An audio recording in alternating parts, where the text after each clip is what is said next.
संपूर्ण आहे धनुष्य बाण सजोनी। रावणाला मारायचे म्हणून धनुष्य बाहेर काढलं। बाहू थरकती समग्र, बाहू म्हणजे हे भुजा असणाऱ्या, आणि धनुष्यावर बाण लावला, बाहेर काढले, पण लट लट लट लट कापायला लागल्यात बाहू असणाऱ्या। कोणाच्या? भगवान रामचंद्राच्या। अरे याला मारायचेच नाही का? मग त्या टायमाला असं होत असतं, काय काय माणसं भांडताना सुद्धा थर थर थर थर कापतात, लट लट लट लट कापतात। आणि काही माणसाचा प्रकार असो भांडणामध्ये, काही माणसाचे तोंड कोरडे पडतात। मग पाणी पिऊ पिऊ भांडण काय फरक पडायलाय? आम्ही सुद्धा नाहीत का पाणी पिऊ पिऊ देवाची कथा सांगतो, असं होतंय। आणि तसं रामाला झालेलं आहे। मग रामचंद्र काय करू लागले? रावण मारावया कडाडी काढोडी धनुष्याची ओढी, श्रीरामे घाली तावडी आले तंतडी त्रिवर्गा। आता रावणाला मारायचे, मारणारच, ठेवणारच नाही। तातडी ताबडतोब आता मात्र निश्चित मारणार, तातडी लवकरात लवकर। काय राग आहे बघा, भगवंताला सुद्धा राग आहे। तसं जर पाहिलं तर रावण देवाचा भक्तच आहे खरं पाहिल्याच्या नंतर। तुम्ही म्हणता ते कसं काय? ज्या वेदाचे खंड रामाला जमले नाहीत ते रावणानं केले। मग रावण काय साधा भक्त आहे का? बरं रावण कुळातला तरी कोणाचा आहे? ह्यांच्याच, ब्राह्मणाच्याच कुळात नाही ना। मग असं का झालं? थोडं नास्तिक लोकांना मारण्याकरता रावणाला असं एवढं येड व्हावं लागलं नास्तिकांना। तुम्ही म्हणता ते कसं काय? भागवतामध्ये कथा आलेलं, देवाने आपलंच कुळ नास्तिक बनलं म्हणून आपल्या कुळाला संपवायचं काम केलं यादवाला।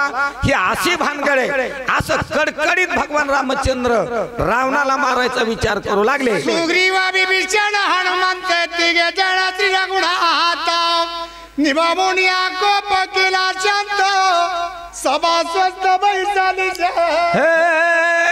सुग्रीव विभीषण आणि जांबुवंत असणारा ह्याने देवा थांबा थांबा थांबा थांबा थांबा असं येड्यावणी करायला काय झालं तुम्हाला? अरे आमच्या सारखे आहेत ना, तुमच्या सारख्याने युद्ध करावं आपण कधी? आमच्या सारखे समजे संपल्यावर करावत ना। आधीच काय आमच्या एवढे मोठे मोठे मोठे गडी तुमचे, आम्हाला काम सांगा आम्ही ते काम करतो, असं येड्यावणी करू नका। असं तिघा जणांना मिळून ह्या देवाला शांत करायचं काम केलेलं आहे। निर्जीव करुणी राम नामाचा राहावा, हरिकेणाचा त्रिवाणर सर्व केले या पूर्व हनुमंता।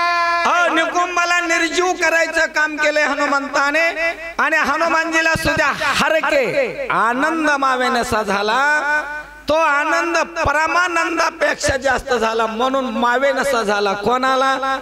बाकीच्याला झाला असं आनंद सोडून द्या, पण माझ्या हनुमानजीला आनंद व्हावा। अरे वा, मालकाचं काम केलं आणि शत्रूला खलास केलं, ठेवलंच नाही। म्हणून परमानंदापेक्षा, मी काय म्हणतो तुमच्या लक्षात येत आहे का? परमानंद झाला तरी जमेल, पण परमानंदापेक्षा म्हणजे आनंद किती? इथं 5 आनंद आहेत, पैकी नंबर 1 चा परमानंद नावाचा आनंद आहे। म्हणजे काय नेमकं?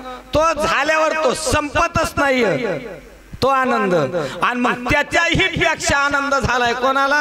हनुमंताला। मग काय म्हणते बघा, हनुमंताची अंगवाढ देखोनी पृथ्वी कंपाय महाडा, स्वर्गी दाखत सुरगड बय संपूर्ण राक्षसा। हनुमंताला आनंद झाला ना, आनंद झाल्याच्या नंतर पृथ्वी असणारी थर थर थर थर थर थर कापायला लागली का? आनंद झाल्याच्या नंतर असं होतच असतं या। स्वर्गामध्ये लोक असणारे समजे हनुमानजीचा जे जयकार करू लागले। अरे वा, पुत्र व्हावा ऐसा गंडान गुंडा त्रिलोकी लावीन झंडा। मुलगा व्हावा पण असला व्हायला पाहिजे, कसला? असं काम करून हद्द पार करून येणारा। म्हणून स्वर्गातले लोक असणारे समजे हनुमानजीच्या अंगावर असे फुलाचा वर्षाव करू लागले। देखोनी हनुमंताची ख्याती राक्षस चळचळ कांपती, चळी कापे लंका पतिरणी मारुतीला डोब्या। रावणाला मारायचे म्हणून रावण सुद्धा असणारा लंकापती, लंकेचा राजा आहे, पण आता मात्र निकुंभाला मारले। काय होतं काय नाही?